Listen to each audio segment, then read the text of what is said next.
Thank you, ladies and gentlemen. It is truly great to be back in the wonderful, beautiful state of Pennsylvania.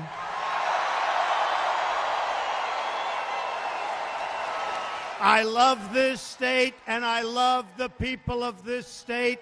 It's special, and it carried us to a big, beautiful victory on November 8th.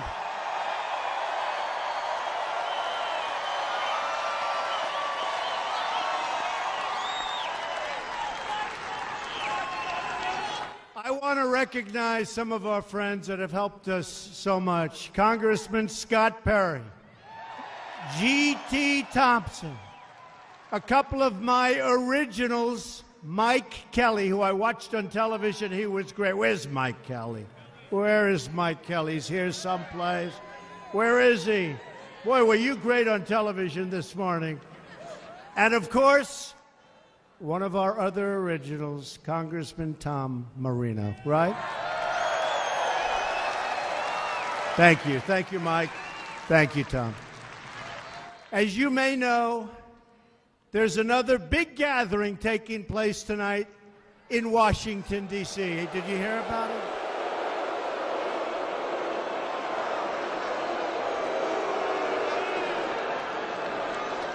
A large group of Hollywood actors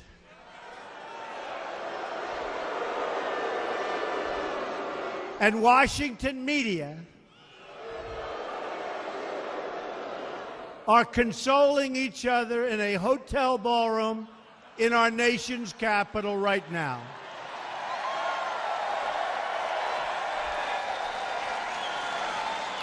They are gathered together for the White House Correspondents' Dinner without the president.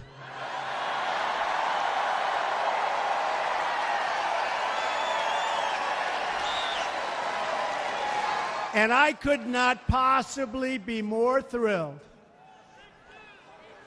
than to be more than 100 miles away from Washington Swamp,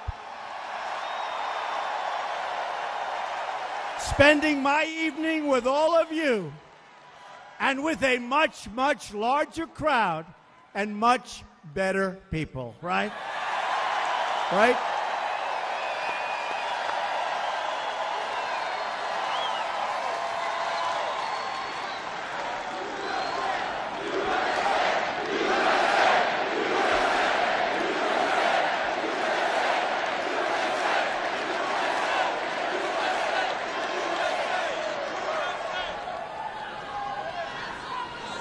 And look at the media back there. They would actually rather be here, I have to tell you.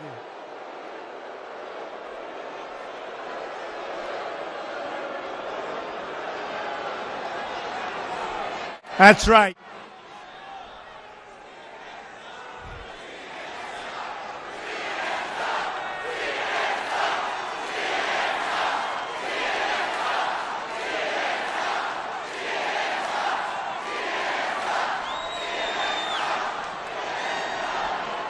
Media outlets like CNN and MSNBC are fake news. Fake news. And they're sitting and they're wishing in Washington. They're watching right now. They're watching. And they would love to be with us right here tonight. But they're trapped at the dinner, which will be very, very boring. But next year, maybe we'll make it more exciting for them in Washington and we'll show up. But we have a good chance of showing up here again next year, too.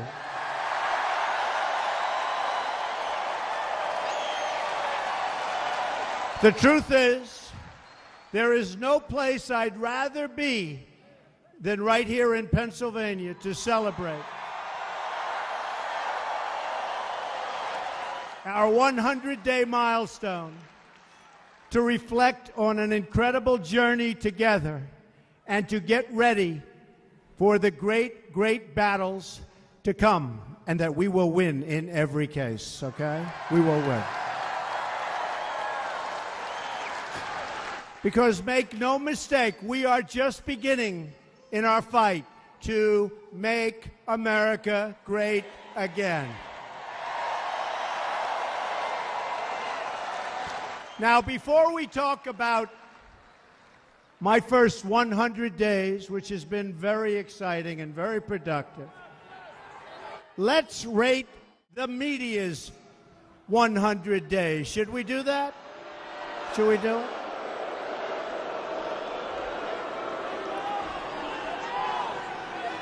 Because, as you know, they are a disgrace. According to a Morning Consult poll, more than half of Americans say the media is out of touch with everyday Americans, and they've proven that. According to Media Research Center, 89% of the media's coverage of our administration has been negative and purposely negative. And perhaps that's because, according to the Center for Public Integrity, 96% of journalists who made donations in the last election gave them to our opponent. Does anybody remember who our opponent was? Huh?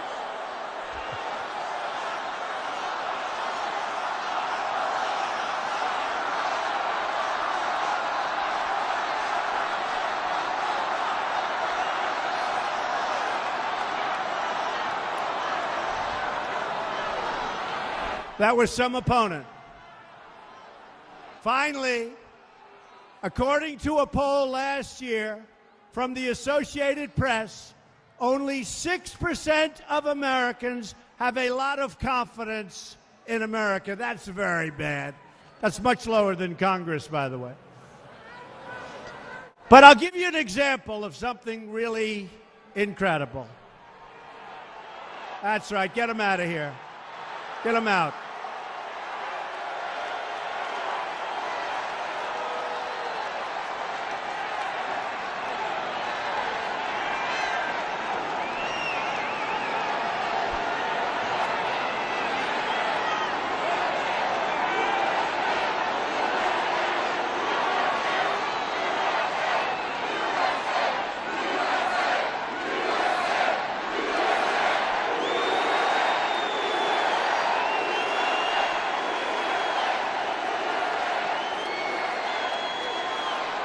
Thank you.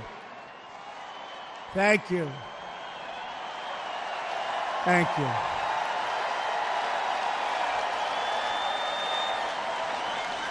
Do we love our law enforcement or what?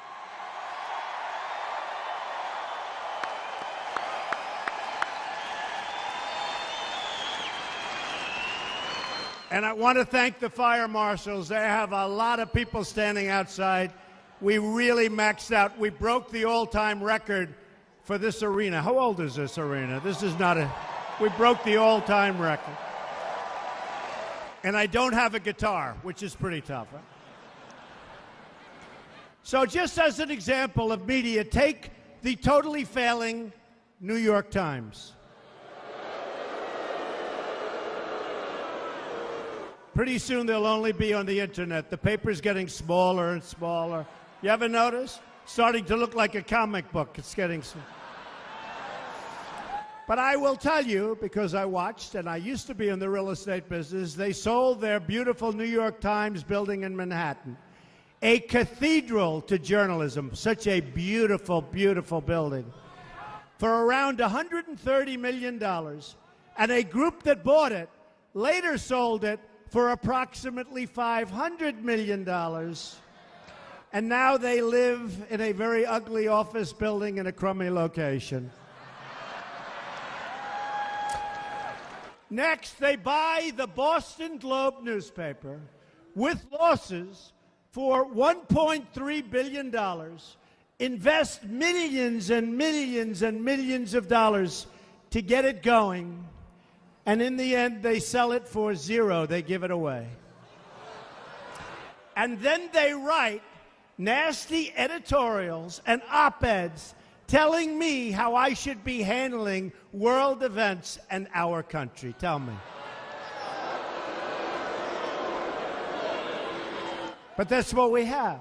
They're incompetent, dishonest people who, after an election, had to apologize because they covered it, us, me, but all of us.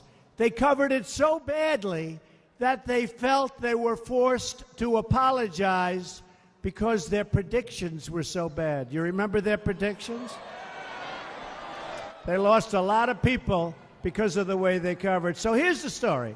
If the media's job is to be honest and tell the truth, then I think we would all agree the media deserves a very, very big, fat failing grade.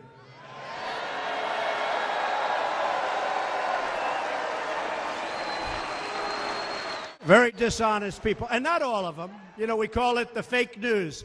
Not all of them. You notice now everybody's using the word fake news. Where did you hear it first, folks? By contrast, for the last 100 days, my administration has been delivering every single day for the great citizens of our country, whether it's putting our coal miners back to work, protecting America's steel and aluminum workers. We love that steel and aluminum. Or eliminating job-killing regulations. We are keeping one promise after another, and frankly, the people are really happy about it. They see what's happening.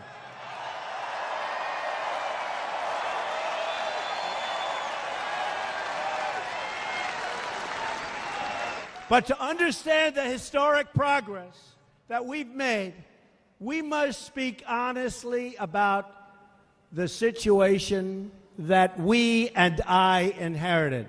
Because believe me, the previous administration gave us a mess. For decades, our country has lived through the greatest jobs theft in the history of the world. You people know it better than anybody in Pennsylvania. Our factories were shuttered, our steel mills closed down, and our jobs were stolen away and shipped far away to other countries, some of which you've never even heard of. Politicians sent troops to protect the borders of foreign nations, but left America's borders wide open for all to violate. We've spent billions and billions of dollars on one global project after another, and yet, as gangs flooded into our country, we couldn't even provide safety for our own people. Our government rushed to join international agreements where the United States pays the costs and bears the burdens, while other countries get the benefit and pay nothing. This includes deals like the one-sided Paris Climate Accord, where the United States pays billions of dollars while China, Russia, and India have contributed and will contribute nothing. Does that remind you of the Iran deal? How about that beauty, right?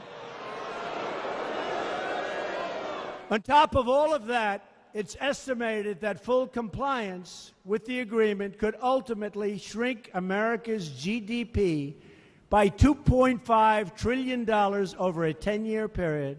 That means factories and plants closing all over our country. Here we go again. Not with me, folks.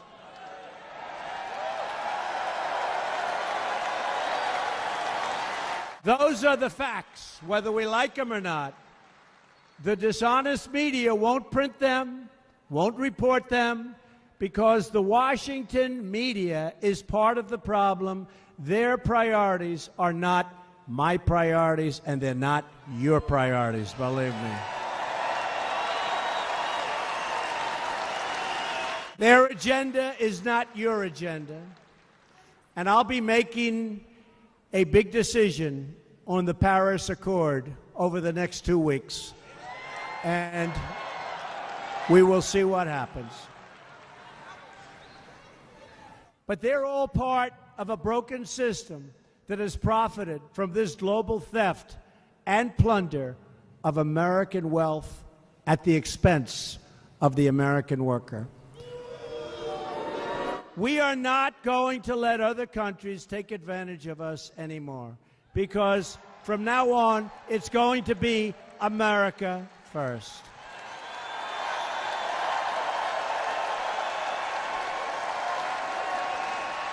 And I have to.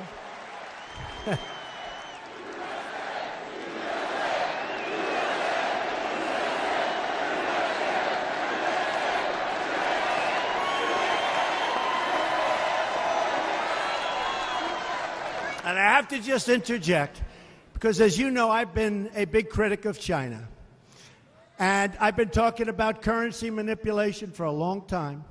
But I have to tell you that during the election, number one, they stopped. But more importantly, just to show you the dishonesty. So we have currency manipulation by China. But China is helping us, possibly or probably, with the North Korean situation. Okay? Which is a great thing. Great thing. And I met with the president of China at great length in Florida. And we had long, long talks, hours and hours and hours. He's a good man. Now, he's representing China. He's not representing us, but he's a good man. And I believe he wants to get that situation taken care of. They have tremendous power, and we'll see what happens. But the media said Donald Trump refuses to name China a currency manipulator. Now, think of this, right? Now, we have to have a little flexibility. So I meet with the president of China, and I say, could you help us out with North Korea? You know, you give them 93% of their different materials that they need and their food, and you have a lot of power. We have a great relationship. And then the media said, why didn't he call Donald Trump? And why didn't Donald Trump at a meeting say you're a currency manipulator? So here's the story. Listen, Mr. President, will you help us out with North Korea? But by the way, you're manipulating your currency. It doesn't work, right? So instead of, you understand. So instead of saying that, let's see what happens. I honestly believe that he's trying very hard. Not an easy situation for China, believe me. Not an easy situation. But we have somebody there who's causing a lot of trouble for the world. We have China, who is really trying to help us. You've seen they've sent back vast amounts of coal coming out of North Korea. So let's see what happens. And I think it's not exactly the right time to call China a currency manipulator right now. Do we agree with that?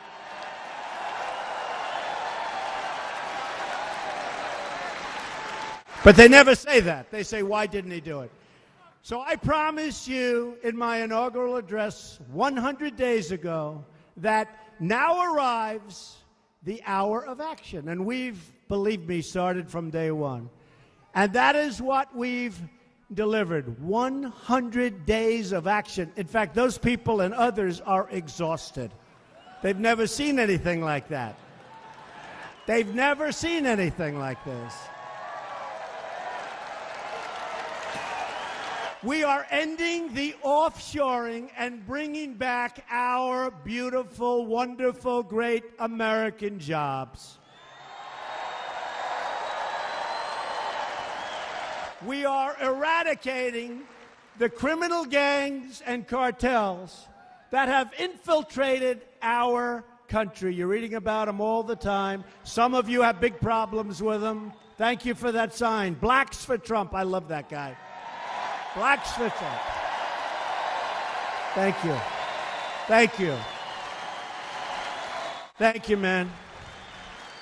That's great. That's really cool. I appreciate it. And we're taking steps to renegotiate or cancel any agreement that fails to protect American interests. Here are just some of our great achievements from the first 100 days. And I will tell you, in addition to that, we have built such strong foundations with the leaders of foreign countries, and we're set to rock. But we have great relationships with Germany and Japan and China and so many others. The UK, such great relationships. That's part of the process. We've appointed and confirmed a brand new justice of the United States Supreme Court.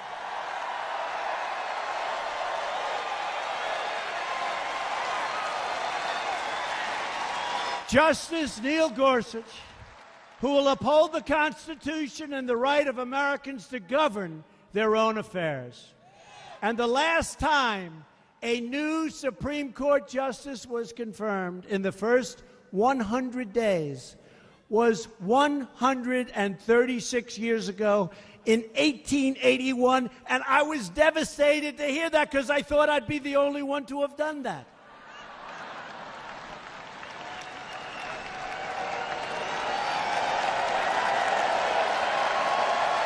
A long time ago.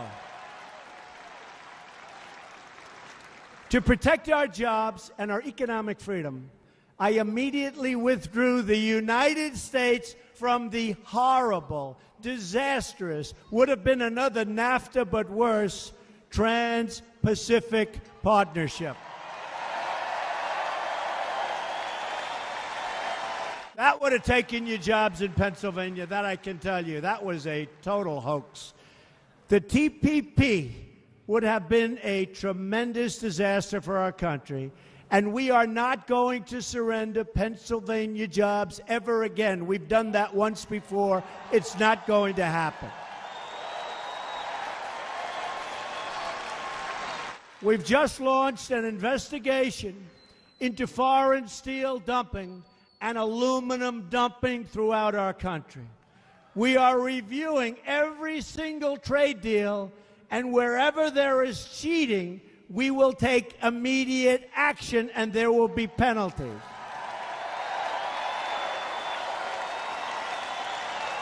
And we have with us tonight Secretary of Commerce Wilbur Ross and one of the great, great people on fair trade and good trade, Mr. Peter Navarro. Thank you. Thank you.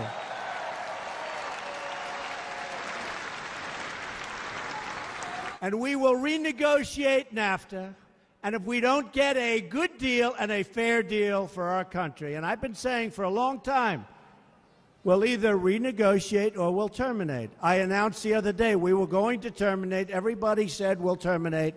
Two people that I like very much, the President of Mexico, Prime Minister of Canada, they called up. They said, could we negotiate? I said, yes, we can renegotiate. So we'll start a renegotiation, and hopefully it'll be fair for everybody. And if it's not a fair deal for our country, because you have to understand, we have been on the wrong side of the NAFTA deal with Canada and with Mexico for many, many years, many decades. We can't allow it to happen. So we're going to renegotiate, and if we can't make a fair deal for our companies and our workers, we will terminate NAFTA, okay?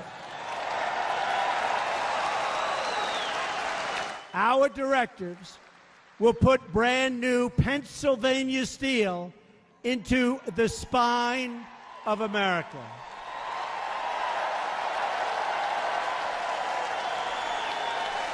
We've ordered billions and billions of dollars in unpaid duties to be collected at the border from countries that break the rules, and that just started. It's going to be a lot coming in.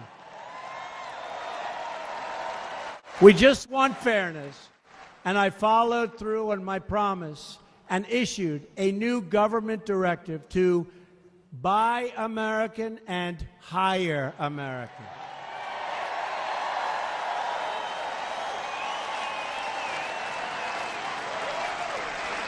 In just these first few months, We've created 99,000 new construction jobs, 49,000 new manufacturing jobs, and 27,000 new mining jobs. Who are the miners here?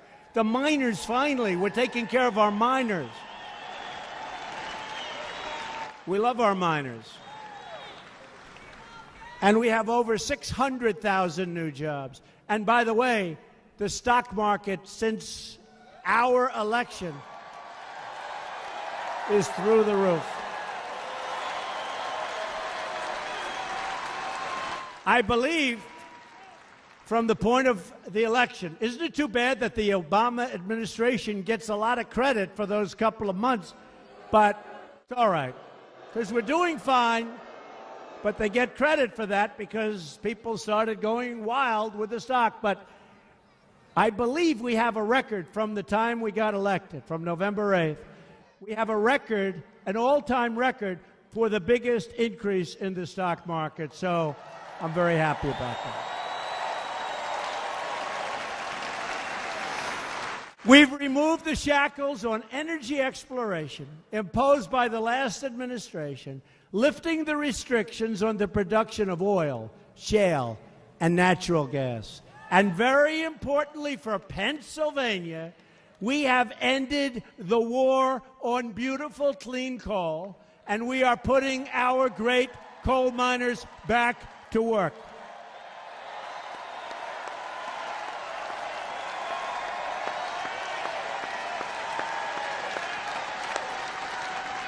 We love our miners. I'm also very pleased to say that we have finally cleared the way for the construction of the Keystone XL and Dakota Access pipelines, 48,000 new jobs.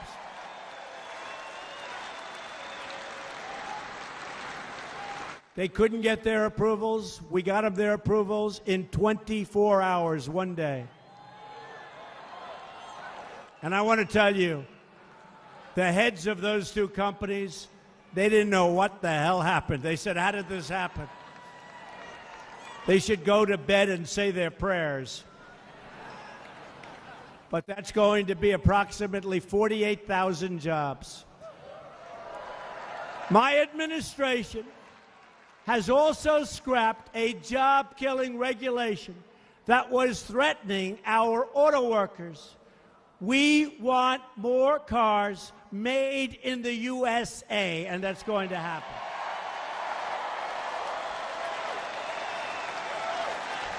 We've created a new rule which requires that for every one new regulation, 2 old regulations must be eliminated. And we have signed massive executive orders clearing up the environmental bureaucracy. We're going to have jobs, and you're seeing them already. We've also been very busy on the legislative front, which we have gotten no credit for, and yet I am signing away. I've signed 29 new bills, a record not surpassed since the Truman administration. This includes 13 resolutions to eliminate intrusive federal regulations, the most ever signed in our history. In keeping our promise to our veterans, I've signed legislation to extend veterans' choice. And David, the head of the Veterans Administration, is here with us tonight. David Shulkin. Did an incredible job. And we've increased by 42% the approval for veterans using the Choice program. I've also created an Office of Accountability at the VA. Our message to federal workers is clear. If you fail our veterans, you will be held accountable. First time.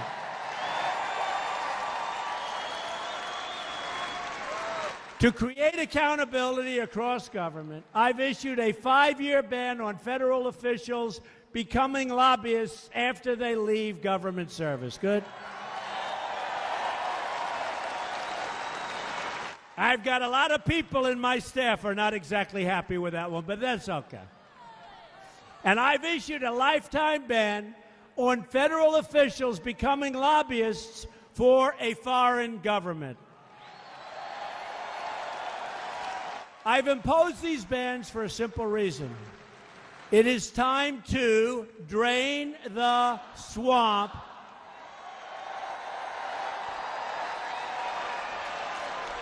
and that's what we're doing in Washington, D.C. Perhaps in no area have past governments sold out special interests and foreign lobbyists more than on the issue of immigration. Year after year, you pleaded for Washington to enforce our laws. As illegal immigration surged, refugees flooded in, and lax vetting threatened your family's safety and security. Your pleas have finally been... Oh, don't worry, we're going to have the wall. Don't worry about it.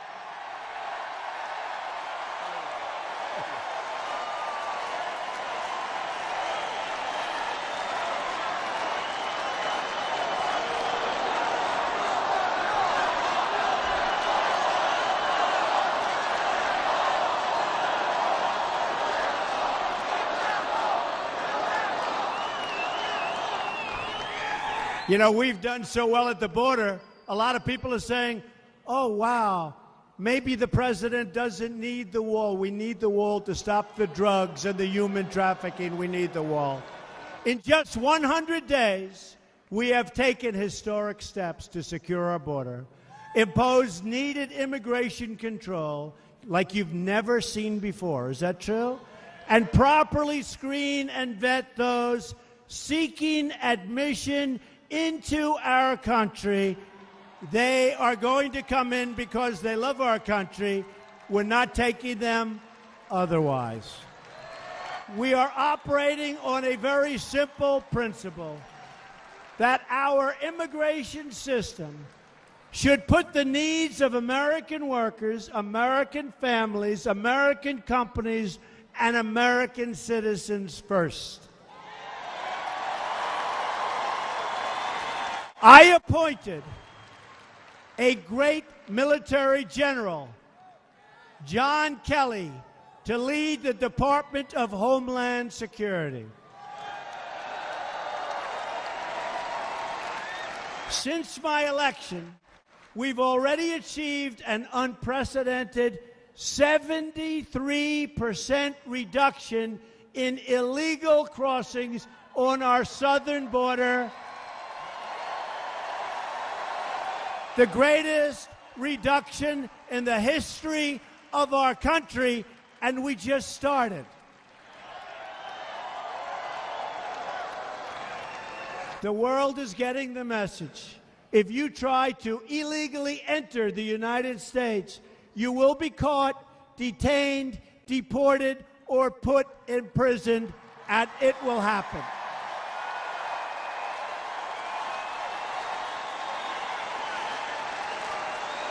As I campaigned across the nation, I met with the grieving mothers and fathers of children who had been killed, viciously killed, violently killed by illegal immigrants. And I made them a promise. We will protect American lives. Your family member will not have died in vain.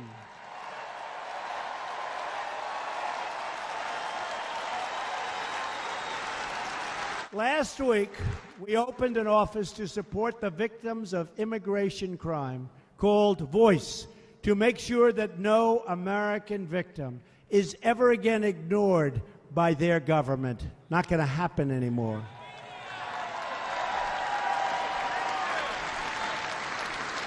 And many people are now talking, as I just said, and using this tremendous early progress on the border to say we don't need the kind of safety that we really do need, including the wall. We need safety. We need cameras. We need all of the things that we're going to be putting in and we need the wall. And we will build the wall as sure as you are standing there tonight. We need the wall.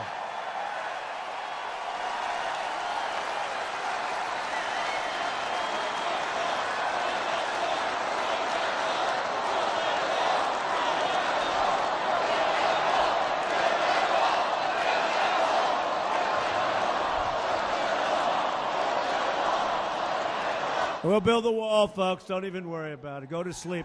Go home, go to sleep. Rest assured. That's the final thing. We need it. We need it.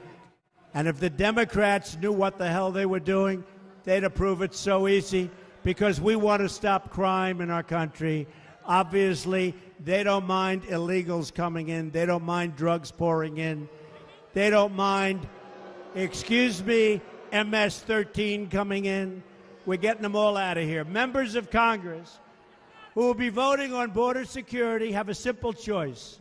They can either vote to help drug cartels and criminal aliens trying to enter the United States, like, frankly, the Democrats are doing, or they can vote to help American citizens and American families be safe.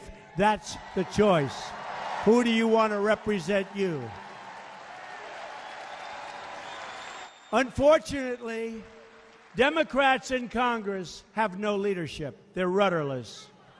Senator Schumer is a bad leader.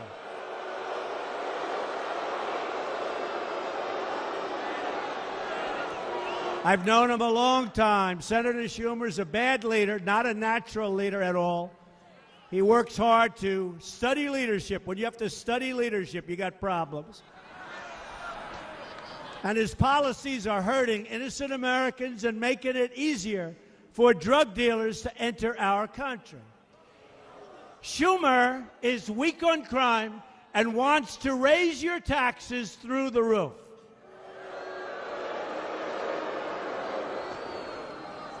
He is a poor leader, known him a long time, and he's leading the Democrats to doom. It's sad to see for our country what's happening to the Democrat Party. At the heart of my administration's efforts to restore the rule of law has been a nationwide crackdown on criminal gangs, and that means taking the fight to the sanctuary cities that shield these dangerous criminals from removal.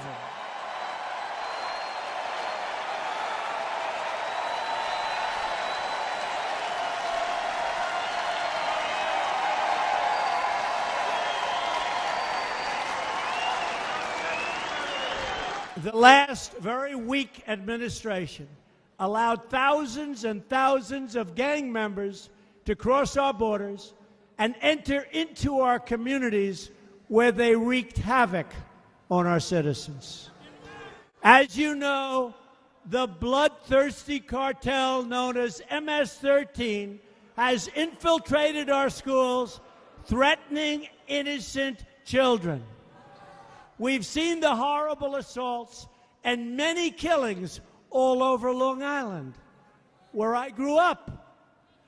We have seen the vicious spread of transnational gangs into all 50 states and the human suffering they bring with them. I've been with the parents. I've seen the parents.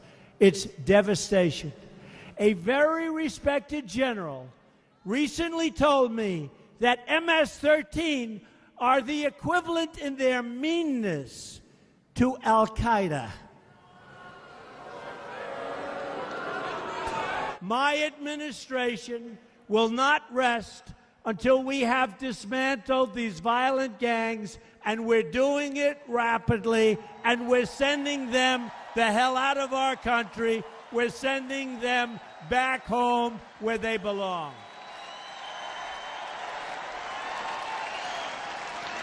One by one, we're finding the illegal immigrant drug dealers, gang members, and killers, and removing them from our country.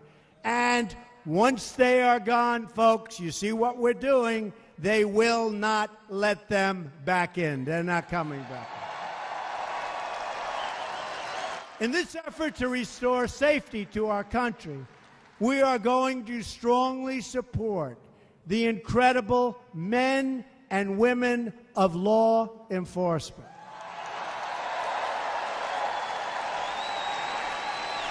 I just signed an executive order directing Attorney General Jeff Sessions to combat crimes of violence against our police, and the Department of Justice is now prioritizing the prosecution of criminals who attack officers of the law.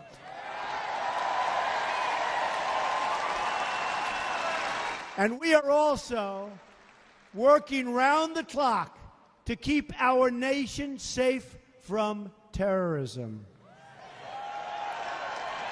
My administration has taken historic steps to improve screening and vetting for those seeking visas to enter the United States. We have seen the attacks from 9/11 to Boston to San Bernardino. We have seen the bloodshed overseas. You look at what's happening in other countries. We already have enough problems to worry about in the United States, which we love so much. We don't need to be admitting people who want to oppress, hurt, or kill innocent Americans. They're not coming in. So let me state this as clearly as I possibly can. We are going to keep radical Islamic terrorists the hell out of our country.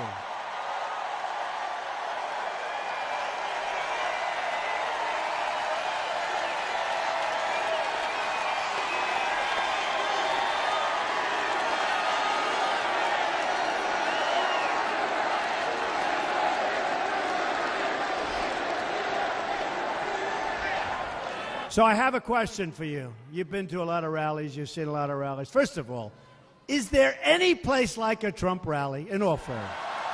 Right? So I did this a little bit during the rally. Haven't done it in a long time. Who has heard the poem called The Snake? So I have it. Does anybody want to hear it again? You sure? Are you sure?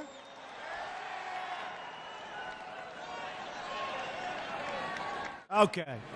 So let's dedicate this to General Kelly, the Border Patrol, and the ICE agents for doing such an incredible job.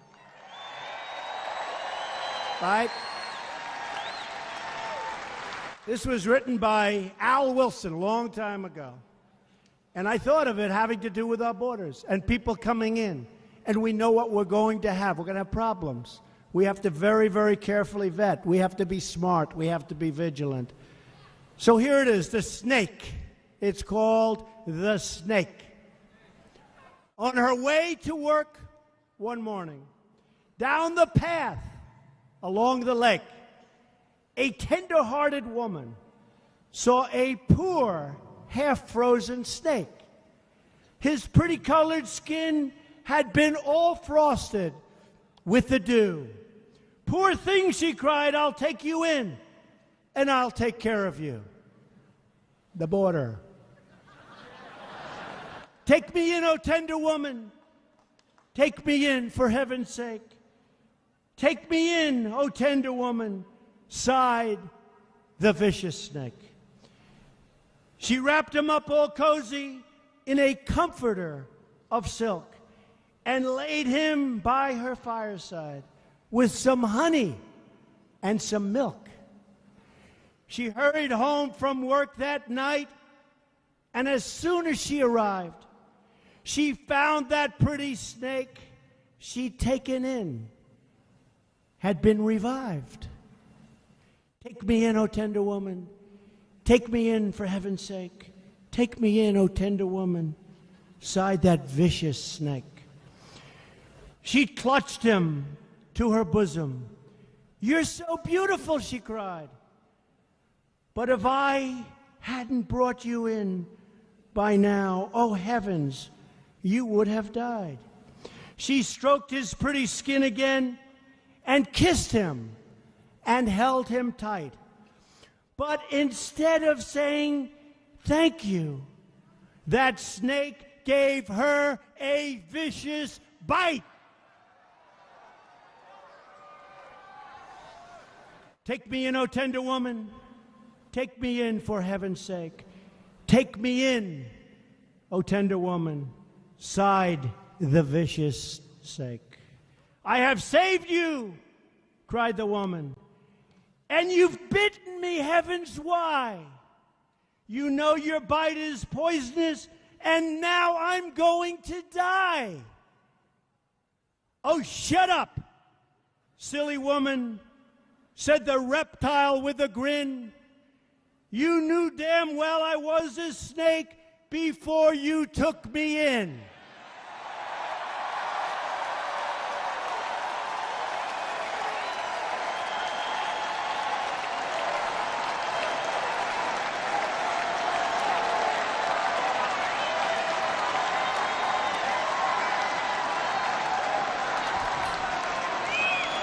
Does that explain it, folks? Does that explain it? Keeping America safe also means rebuilding our defenses under the leadership of General Mad Dog Mattis, and he is doing great. He's doing great. And by the way, he's the man that recommended General Kelly. I said, Mad Dog, you got to give me a great general for the border. He gave me a great general, General Kelly. We have begun the process of rebuilding our military and restoring full readiness. We are also protecting taxpayer dollars. I've already saved more than $725 million on a simple order of F-35 planes. I got involved in the negotiation. And there's billions of dollars to be saved on that and many other things. We've also stepped up the fight against ISIS, and we will not stop until ISIS has been destroyed. At the same time, we've strengthened our friendships and alliances all around the world. For instance, we were very proud to quietly work with the Egyptian government last week to ensure that an American citizen, a beautiful young woman named Aya, came home after being in an Egyptian prison for the past 3 years. She was going to be there for another 28 years. President Obama worked diligently for 3 years, didn't get him out. I met with President El-Sisi, and it worked out quickly. And he was great. He was great about it. And not only did the court system in Egypt and President El-Sisi let her out, but they let out her husband, and they let out a total of 8 people that were innocent, and they're all back here right now.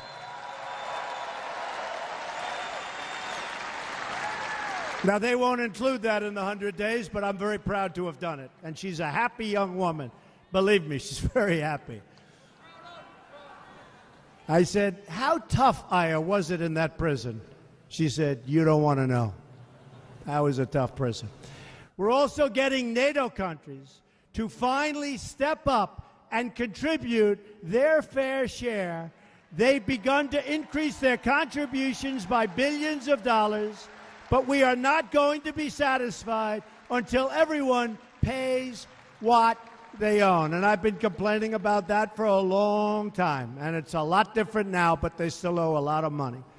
Over the last 8 years, America's average military and defense spending was double what all other NATO countries spent combined.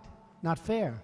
As we work to get other countries to pay their fair share abroad, we will continue our rebuilding at home. We're rebuilding everything, including, by the way, our great military. We will have the finest military that we've ever had at any time in the history of our country. Last week, my economic team outlined one of the biggest tax cuts in American history, even bigger than that of Ronald Reagan. We are proposing major tax relief for the middle class and lowering the business tax from 35% all the way down to 15%.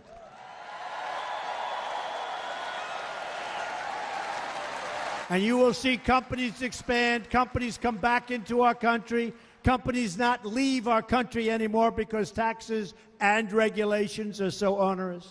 You will see what happens. Let me also be very clear in saying that we are going to save Americans' health care and repeal and replace that disaster known as Obamacare, which is dying, dying, dying. Obamacare is dead anyway, folks. You know, they always like to compare. Well, what about Obamacare's dead. It's gone.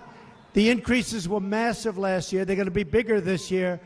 And the insurance companies are fleeing. One of the top people in the insurance industry said, Obamacare is in a death spiral. There's nothing they can do. So they can't compare something to it because it won't be there very long. Believe me, can't be there very long. It's not working. It's been a failure. Under Obamacare, we have seen double and triple digit hikes in premiums, and many Americans left with only a single insurer to choose from, and now many of those insurers are fleeing also. You have places like the great state of Tennessee, where I left 2 weeks ago, where half of the state already has no insurance carrier, and many others. So Obamacare is a catastrophe created exclusively by the Democrats in Congress, and they know it's no good. They know it's not working. And by the way, we're going to get something great. We're going to get the premiums down. We're going to get the deductibles way down. We're going to take care of every single need you're going to want to have taken care of, but it's not going to cost that kind of money. We're going to bring it down. You're going to see it. Premiums down. We will repeal and replace Obamacare. You watch.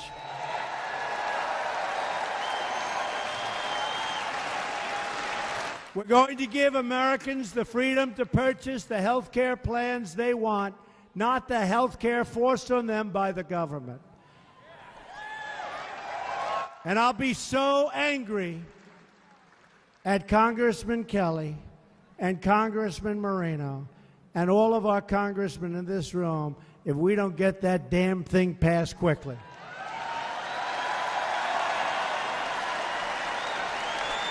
They'll get it done. We know them. They'll get it done.